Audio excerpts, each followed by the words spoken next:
السلام عليكم حبايبي، عاملين ايه؟ تعالوا بقى نعمل حاجة جديدة. هنعمل البسطرمة السريعة العراقي. الصراحة العراقيين ما قصروا معانا، حاجة كده تحفة. بصوا، انا عملتها بربع كيلو لحمة مفرومة، حطيت عليها التوابل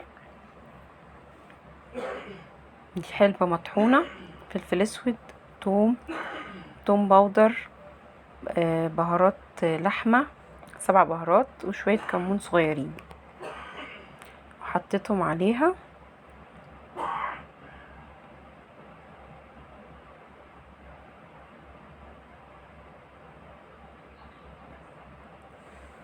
بس بقى هقلب بقى كل ده، الخليط ده كله.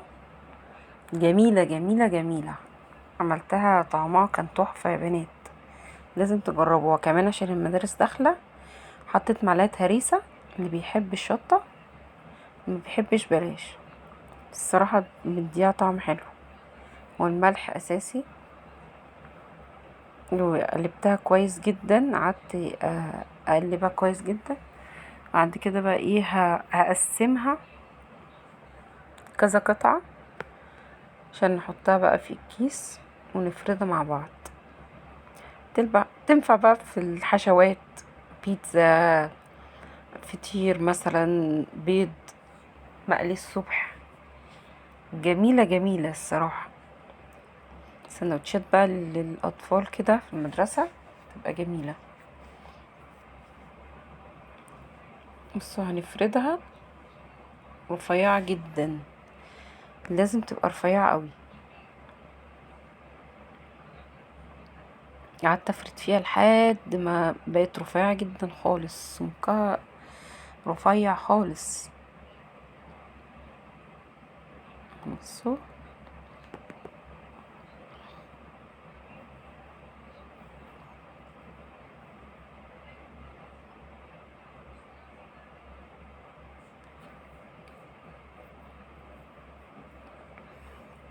افردي على قد ما تقدري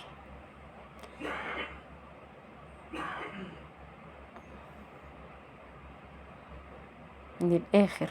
السمك يبقى رفيع جدا جدا جدا، كأنكم بتقطعوا بسطرمة، شرايح بسطرمة.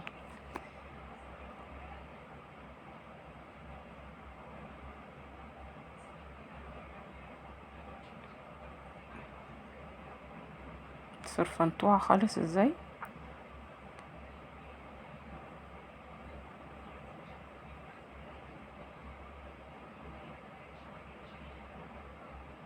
طلعت بقى كام كيس؟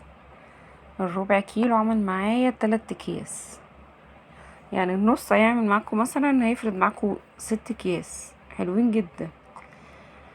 بعدين جميلة، تاخدوا منها كده قطعتين 3، تعمل معاكي احلى طاسة بيض.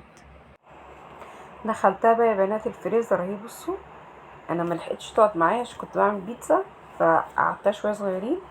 بصوا بقى، البيتزا انا بحب اسويها على السيراميك قوي. دي سيراميك على فكره، بتخلي البيتزا تحفه زي بتاعت بره بالظبط.